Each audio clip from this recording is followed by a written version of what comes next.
गीता में अर्जुन को स्वयं भगवान कह रहे हैं कि उस परमेश्वर की शरण में जा, उसके लिए उन संतों के पास जा जो तत्वदर्शी हो।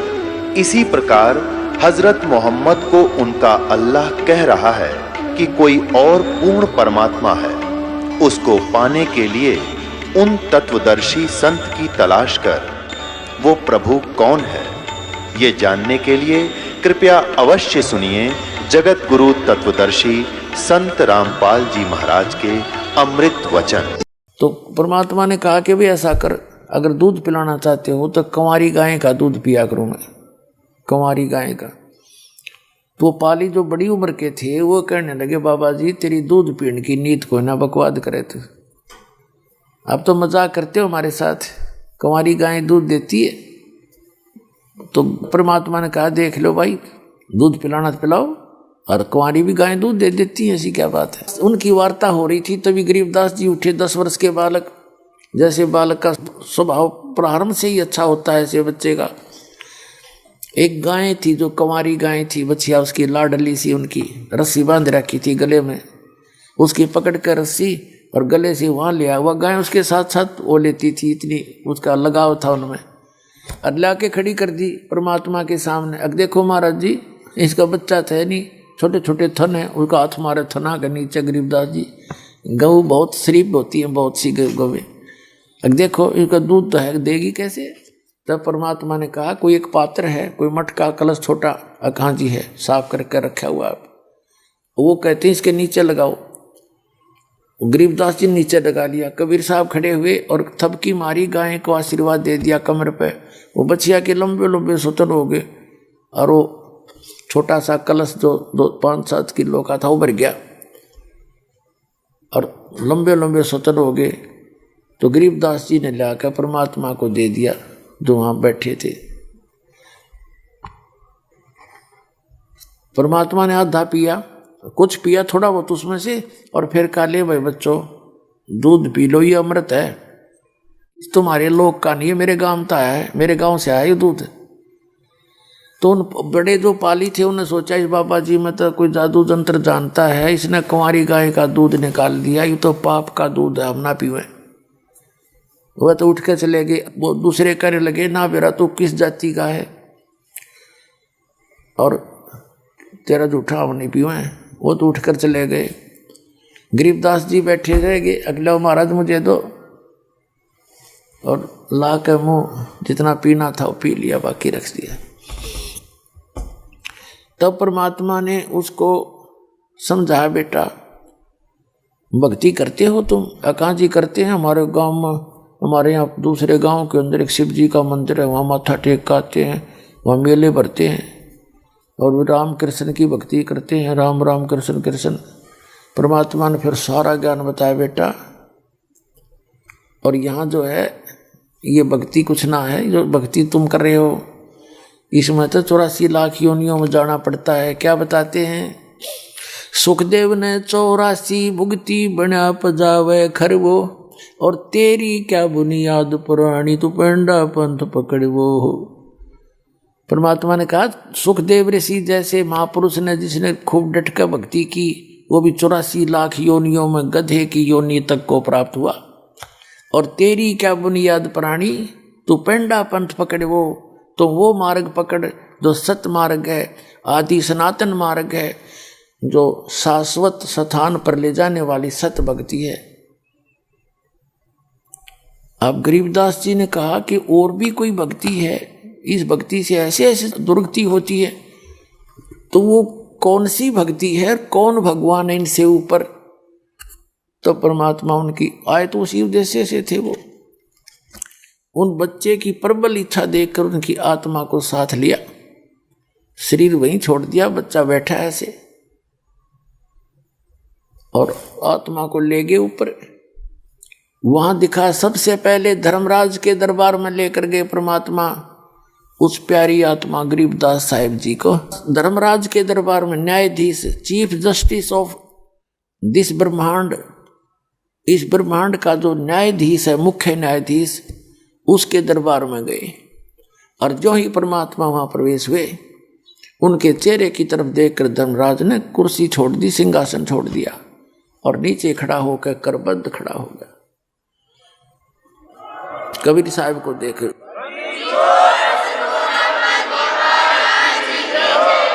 पुण्यात्मा, ये धर्मराज ना ब्रह्मा जी के लिए आसन छोड़ा, ना विष्णु जी के, ना शिव जी के, क्योंकि इनका भी ये अकाउंट रखता है। उस प्रोसेस के अंदर वो इनसे सुपीरियर है। जैसे सुप्रीम कोर्ट का चीफ जस्टिस, चाहे प्रधानमंत्री भी वहां जाओ, वो कुर्सी नहीं छोड़ेगा। राष्ट्रपति जाएगा तो अपने चेयर छोड़ के खड़ा हो जाएगा, क्योंकि वो सुप्रीम पावर है। तो इसी प्रकार वो परमात्मा पूर्ण ब्रह्म जब वहां पहुंचे, क्योंकि उनको तो आभास हो जाता है, सामने परमात्मा वही रोल कर देते, उसकी आंखों के सामने उसका रूप दिखा दिया, एकदम खड़े हो गए। गरीबदास जी को तो दिखाई दे रहे हैं कबीर साहब एक साधु, और धर्मराज को दिखे वो पूर्ण परमात्मा समर्थ शक्ति, उसके सामने वो ठहर नहीं सका सिंहासन पर, तुरंत खड़ा हो गया नीचे। जब ऊपर सारे ब्रह्मांड दिखा करके परमात्मा सतलोक में लेकर गए गरीबदास जी को, वहां क्या देखा? नीचे से जो बाबा जी गए थे जिस रूप में जिंदा वाले महात्मा में, वो उनके साथ गए, साथ में गरीबदास जी गए। और वहां जाकर के क्या देखा कि बहुत बड़े गुम्बज के अंदर एक बहुत सुंदर सिंहासन सफेद कलर का है, और उसके ऊपर परमात्मा विराजमान है, मनुष्य दृश्य है। और जैसा वो रूप यहां से गए थे उसी रूप में बैठे हैं। और परमात्मा का जो फेस था वो जिंदा वाले रूप जैसा ही था, लेकिन जिंदा महात्मा का जो स्वरूप था वो सरल रूप था, और उसका वो तेजो में स्वरूप था। एक रोमकूप में करोड़ सूर्य मिला दे, करोड़ चंद्रमा, इतनी रोशनी थी उस परम पिता की, एक रोमकूप की, तो सारी बॉडी की कितनी होगी। तो जिंदा महात्मा के रूप में जो नीचे से गए थे, उन्होंने वहां एक चंवर रखा था, चंवर उठाया, जैसे ये सफेद सफेद बालों का श्रद्धा से करते हैं अपने गुरु जी के ऊपर, तो ऐसे चंवर करने लगे जिंदा महात्मा वाले रूप में वो कबीर जी। तो गरीबदास जी ने सोचा भी परमात्मा तो ये है जो सिंहासन पर बैठा, बाबा जी तो इनका चेला चाला होगा, कोई चेला होगा या सेवक है। इतना सोच ही रहे थे, इतने में वो तेजो में शरीर खड़ा हुआ, सिंहासन छोड़ दिया और प्रार्थना की कि भगवान बैठो। अब जिंदा महात्मा के रूप में जो नीचे से गए थे वो बैठ गए सिंहासन पर जच के, और वो तेजो में शरीर खड़ा हो उठा के चंवर लेकर के उस मालिक पर, नीचे से गए थे जिंदा महात्मा सिंहासन पर बैठे, ओवरऑल कंट्रोलर के क्रिएटर के सिंहासन पर बैठे हैं, और वो तेजो में शरीर उन पर चंवर कर रहा है जैसे सेवादार किया करते हैं। अब गरीबदास जी बालक कभी यूं देखा, कभी उसका नहीं देख, उसकी तरफ देखा, ये क्या हो गया। इतने में तेजो में शरीर उस जिंदा महात्मा वाले शरीर में समा गया, और वो तेजो में रूप हो गया वो फिर एज इट इज, और अकेले वो पूर्ण परमात्मा के सिंहासन पर वो कबीर परमात्मा काशी वाले धानक वहां विराजमान थे।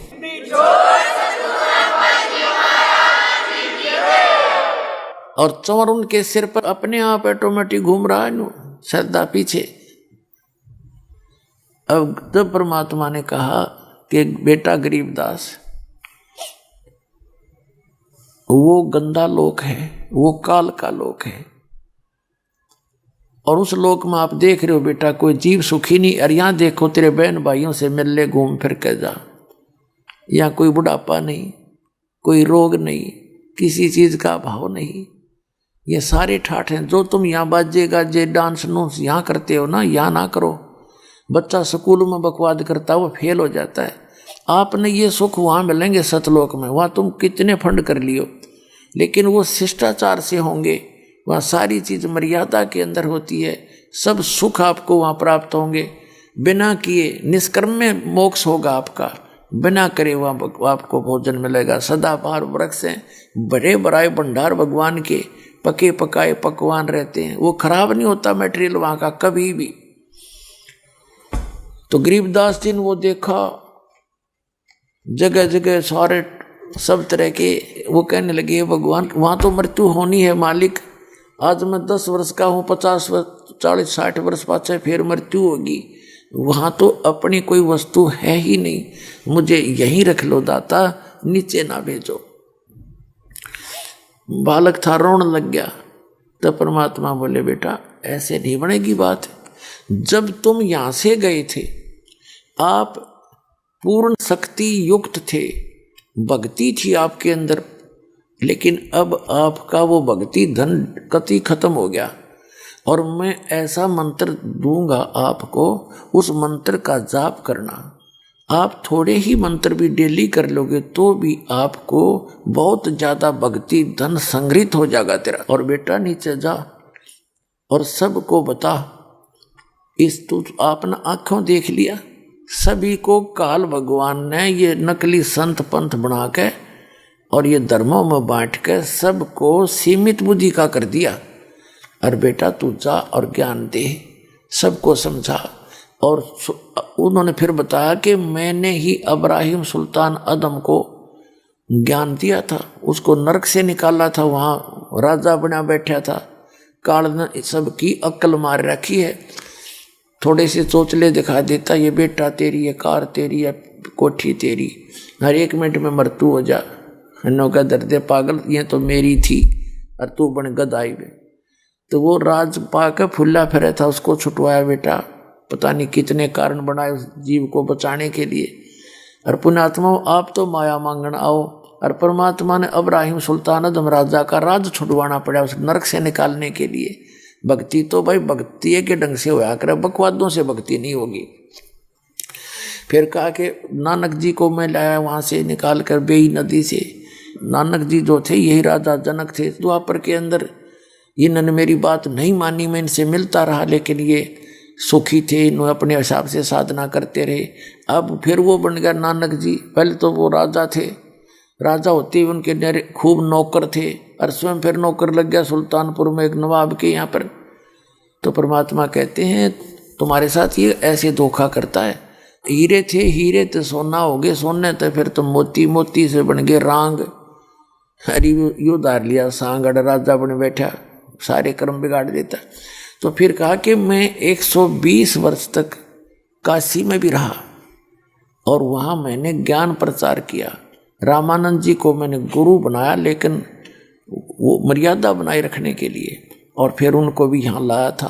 तब रामानंद जी की बुद्धि सेट हुई थी ना, तो ब्राह्मण कुल में पैदा हो करके उसने तो अपने कर्म फोड़ लिए थे, कति किसी की नहीं मानना था, विद्वान पाक रहा था। जब मैं उसको यहाँ ले जाकर वापस छोड़ा तब उसकी बुद्धि सेंटर में आई थी, बेटा और अब तू जा और सबको बता। और यहाँ ऐसे नहीं रह सकते।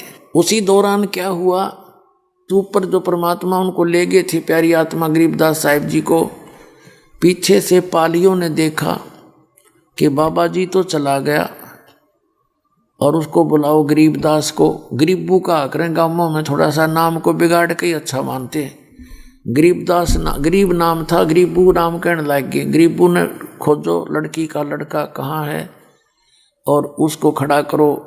उसका नंबर आ गया गऊओं को संभालने का, वह नंबर ला कर पाड़ी 1 घंटा 13, 2 घंटा 13, उसका नंबर आया कि 5-6 घंटों के बाद उसको लाए खोज के, उसको कई बुलाने के लिए आवाज़ लगाई रहे, गरीबू आजा तेरा नंबर आ गया अपना।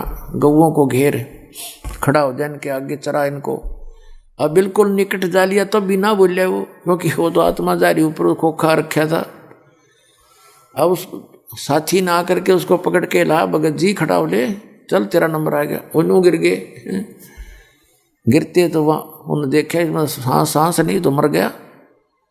सारे पाली इकट्ठे हो गए, 2-3 गांव में भागे आए, लड़की का लड़का मर गया। इस दुख बड़ी खबर को सुनते ही दोनों माता पिता बेहोश हो गए, क्यों 12 वर्ष में संतान प्राप्त हुई थी और वो भी इकलौता पुत्र बेहोश होकर गिर गए।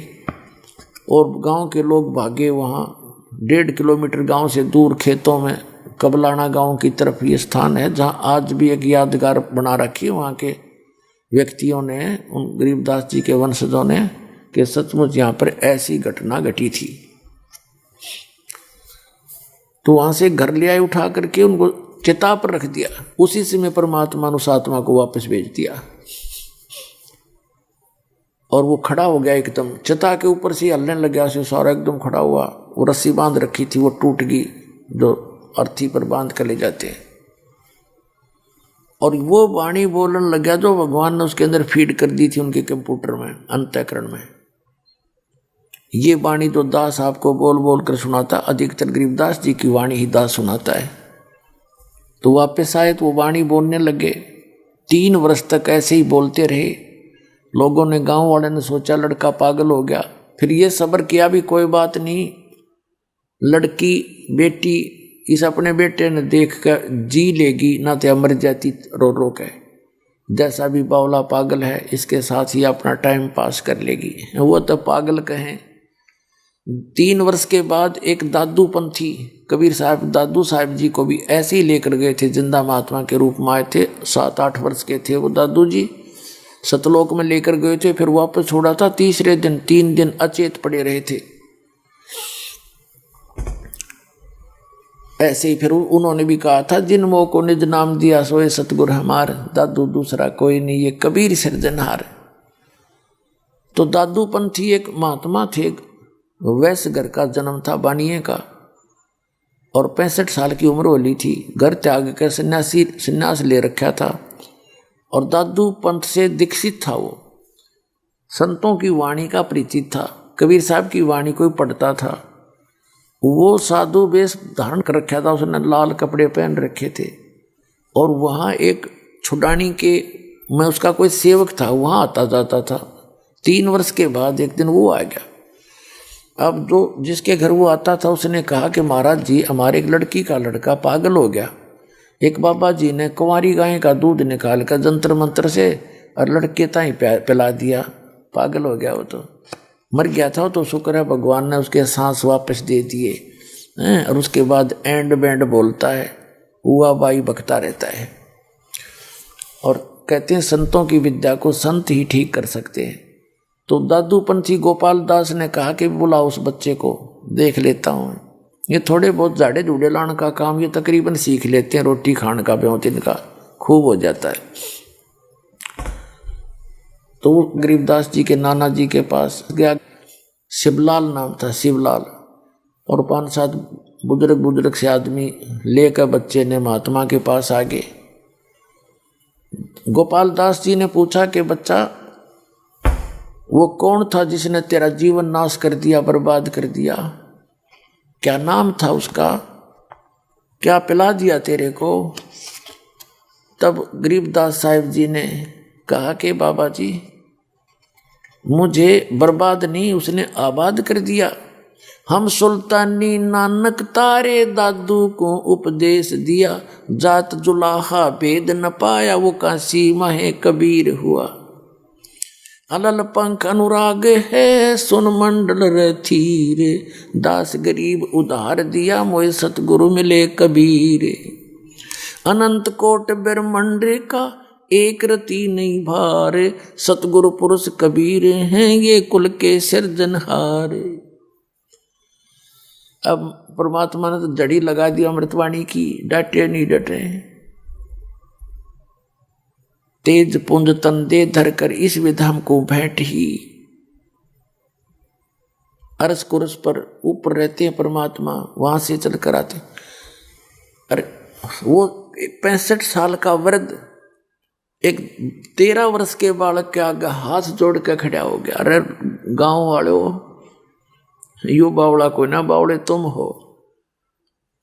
हो पागल, इसको समझ नहीं सके। ये तो अमृत बरसा रहा है, ये गूढ़ रहस्य आज तक ये भगवान कदे देखा ना सुना। इसी गहरी वाणी बोली ने और बुद्धिमान के 1-2 वाणी खटक जाती है। 13 वर्ष के बालक के आगे हाथ जोड़ के खड़ा हो गया 65 वर्ष का महात्मा। अरने बोला, महाराज जी या सारी वाणी लिखवा दो, मैं लिख लूंगा। गरीबदास जी चल पड़े जैसे बालक चल पड़ता है।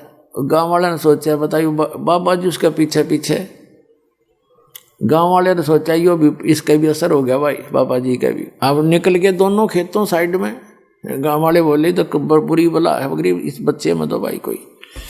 बाबा जी का भी असर कर दिया इसने, इसके साथ ही हो लिया। तीसरे दिन गरीबदास जी ने स्वीकृति दी, बाबा जी बात सुन ले, जब सारी तो लिखे तो मैं लिखवाऊं, कदे बीच में बात जा छोड़ के फिर बात नहीं बनेगी। तो गोपाल दास ने कहा महाराज मैं तो कति फरी हो रहा हूँ घर तक, मन तोर काम में नहीं। तो गरीबदास जी का एक बेरी का बाग था, उसमें एक जंडी का पेड़ था। उस जंडी के पेड़ में के नीचे बैठ के मार्च में शुरू किया था उन्होंने,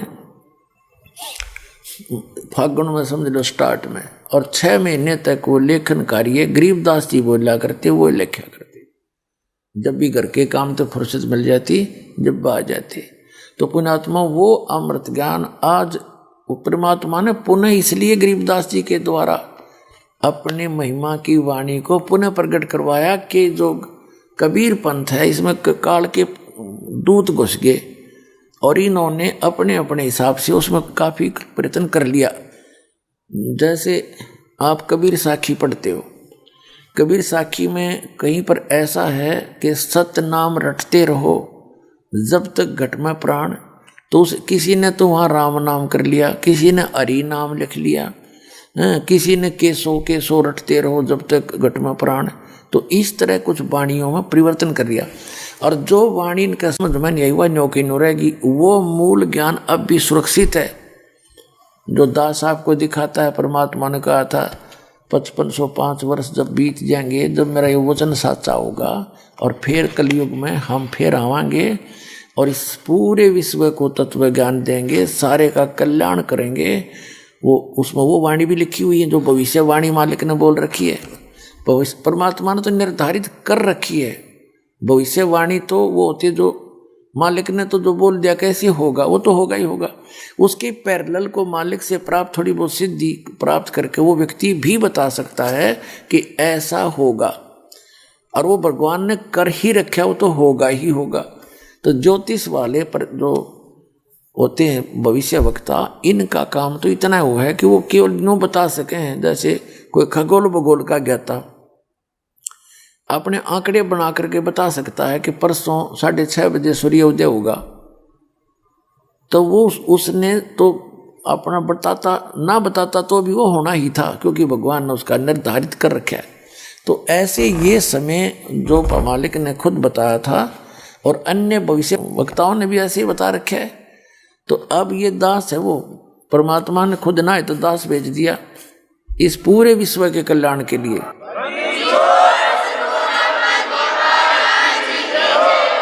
ये आपका कद समझ में आवेगी। अभी बच्चे हो आप, क्योंकि छोटे बच्चे होते हैं ना, तब तक उनको विश्वास सा नहीं होता, जैसे छोटा सा बालक होता है और कहीं पेन रखा हो ऐसे पेन, और उसने उठाएगा और यूँ पूछेगा पिताजी क्या है, माताजी क्या है। अब पिताजी कहेगा बेटा पेन है, पेन है, फिर वो कहेगा पेन है, फिर पिताजी कहेगा पेन है, वो उसको, क्योंकि वो समझ नहीं पा रहा पिताजी कहना कि चाह रहा है, और उसको ये भी ऑब्जेक्शन नहीं है कि पिताजी कुछ झूठ बोल रहा होगा। वो बच्चा उसको रख कर चला ही जाता है, वो ए करके रख ही जाता है, अर्थात वो समझ नहीं पाता ये वस्तु क्या है, पिताजी क्या कहना चाहे। और जब वो बड़ा हो जाता है, उसकी बुद्धि मैच्योर हो जाती है, पिताजी कहता बेटा वो पेन लाना, बेटी वो पेन ला, उठा के भागा जाएगा बच्चा और पेन ला के दे देगा, ले पापा। और पहले वो पेन ने ना समझ मारा तो आज पूरे विश्व का है, या थोड़े से दिन में मिटा दूंगा और फिर समझ में आओगे। इस तत्व ज्ञान से या मिट जाएगी, बुद्धि मैच्योर हो जाएगी, फिर आपने दूर दिखाई देगा वो सारा का सारा न्यों का न्यों सचमुच यही है जो कुछ है। तो पुण्यात्माओं, उस अमृतवाणी में क्या बताया, धर्म राय दरबार में देई कबीर तलाक, मेरे भूले चूके हंस को तू पकड़िए मत कजाक। जब धर्मराज के न्यायाधीश के ऑफिस में गरीबदास जी ने आके बताया अपनी वाणी में कि गोपाल दास, जब परमात्मा मुझे वहां धर्मराज के दरबार में लेकर गए और धर्मराज हाथ जोड़कर खड़ा हो गया करबद्ध, और परमात्मा जैसे बड़ा अधिकारी छोटे अधिकारी पर डांट मारा करे, एसपी जैसे ऐसे चोन धमकाया करे, ऐसे जाकर डांट लगा रहा है, वो जी सर कर रहा है। तो गरीबदास जी बता रहे, आंखों देखा धर्मराय दरबार में देई कबीर तलाक, मेरे भूले चुके हंस ने तू पकड़िए मत कजाक। बोला पुरुष कबीर से धर्मराय कर जोड़, और तेरे हंस न पकड़ो ने मन 2 ही लाख करोड़। हे परमात्मा, आपके हंस को मैं नहीं पकड़ूंगा। परमात्मा ने कहा कि मेरे भगत का तू लेखा जोखा भी मत करना, और गलती से आ जा तो मेरे पास भेज देना।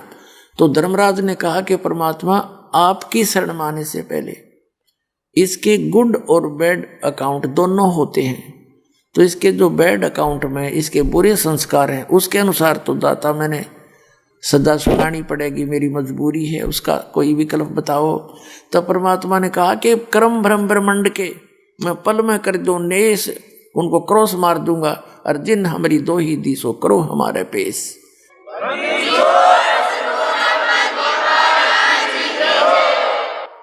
कि जिसने मेरा नाम ले रखा है और मेरा जिक्र कर दिया, मैं तो कबीर साहब का भगत हूँ, परमात्मा का शिष्य हूँ, उनका भगत हूँ, तो खबरदार उसका अकाउंट नहीं लेना, हमारे पेश कर देना।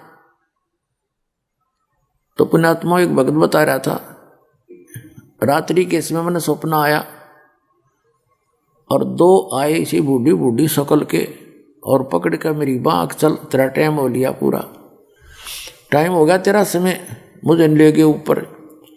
मैंने उनसे रास्ते में पूछा, जब थोड़ी सी दूर रह लिया वो जहाँ वो मुझे ले जाना चाह रहे थे, मैंने पूछा भाई कौन हो तुम, कहाँ ले जा रहे हो मुझे? कि हम हैं यम के दूत, और पहले ले जाओगे तेरे धर्मराज के दरबार में, और फिर जैसा आदेश होगा फिर हम तेरे को वहाँ छोड़ देंगे।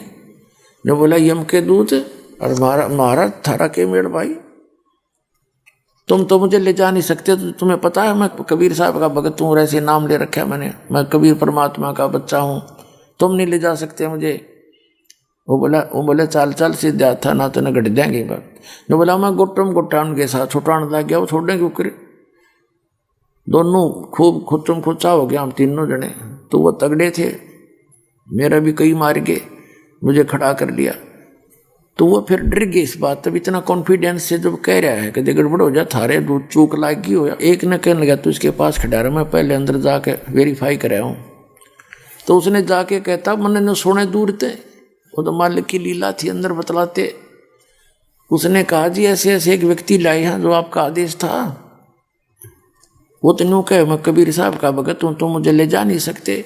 ये बात कर दे, उसने फट दे वो फाइल खोल ली उसकी। ने बोला निकम्मे यू नहीं है, वो दूसरा है इससे नाम का, और पटको इसने मरवाओगे मुन्ने भी।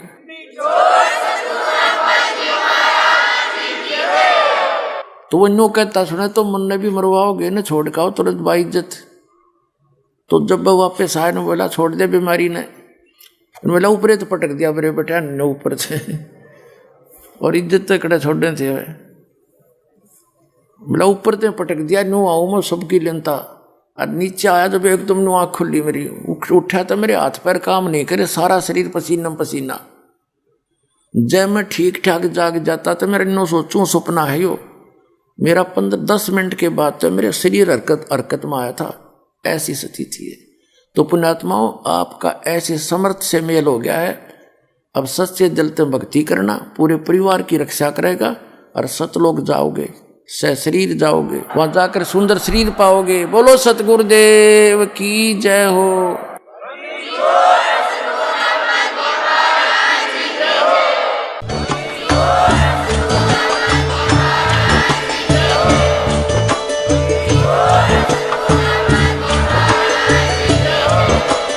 आप सुन रहे थे जगत गुरु तत्वदर्शी संत रामपाल जी महाराज जी के मंगल प्रवचन। अधिक जानकारी के लिए विजिट कीजिए हमारी वेबसाइट www.jagatgururampalji.org। संत रामपाल जी महाराज जी के शुभ आशीर्वाद से पूरे विश्व भर में 500 से भी ज्यादा नाम दीक्षा केंद्र हैं, जिन पर संत रामपाल जी महाराज जी द्वारा ऑनलाइन निःशुल्क नाम दीक्षा दी जा रही है। अपने नजदीकी नाम दीक्षा केंद्र का पता करने के लिए संपर्क करें 8222880541।